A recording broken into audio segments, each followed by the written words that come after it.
of footy, but when you can see, I guess, 2 early goals from 50s early on, does that what goes through your mind as a coach up in the boxes? that might be a portent of things to come?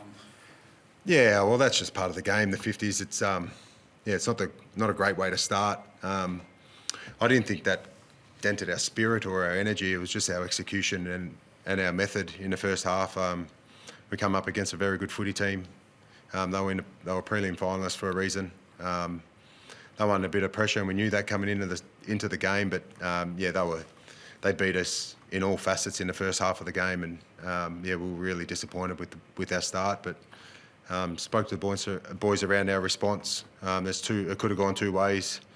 We could have turned our toes up and given up, but to their credit, we had a guy playing his 150th game that would never do that. So, our response in the second half was a positive, but it just wasn't good enough in the first half. So, and we'll understand the roller coaster ride you're on. There's going to be highs and lows through it, but how do you minimise that low? Because that first half was a massive dip from where you'd been.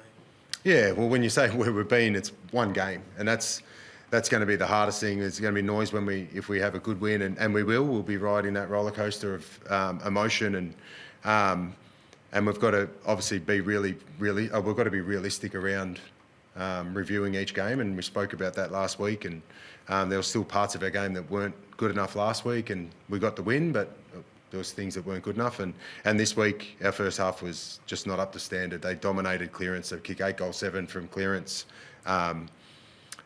Dominated territory. We only had 17 inside 50s. You're just not going to compete and be able to compete against good teams with those numbers. And as I said, our response post that, we outscored them at clearance. It was 4 goals to 1 after half time. We win the inside 50 count, and we win time in forward half. There was, even in our second half, there were still elements of the game that weren't good enough. We allowed them to get from one end to the ground, or from our forward end to their forward end, way too easy. But, as I said, our spirit and energy in the second half was the reason why we stayed in the game. So what encourages you about the reaction you get at half time? You got it last week, you got a reaction that's not the same sort, but you got a reaction. So what's encouraging you about what they learn? Well, they care. Feet? Our boys care. They know where we're at, and our leaders care. We're going to have some fluctuation in form, and Sammy Lawler, to his credit in the second half, really fought out the game, but at the start of the game, it was a different type, it was a different environment, and we looked off the pace. Harry Armstrong was similar. Look, our young kids, I've mentioned it at half time to a couple of the coaches, our young kids looked really young in the first half. Look, they're big boys, this team that we're up against. But to their credit, Harry kicked 2 in the second half. Sammy got the tempo of the game and started feeling like he belonged out there again, started showing the talent that he's got. Jacob Blight hadn't played ruck ever.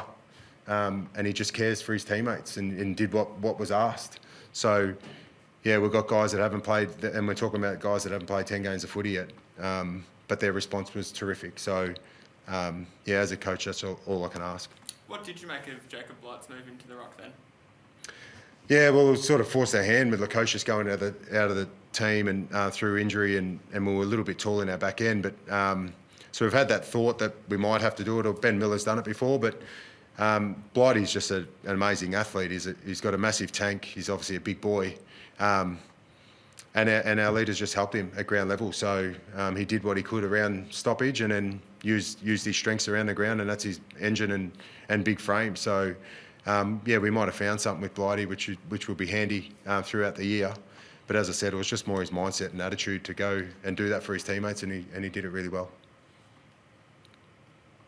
Sam Banks concussion, that's confirmed? Yeah, it's unfortunate. They've had a clash of heads, and he's got a big shiner, and I don't think there's any structural damage, but he's just gone into the protocols, and we're about to move him back, and we had to throw a couple other magnets around, but unfortunate for the kid, but he'll be back in a couple of weeks.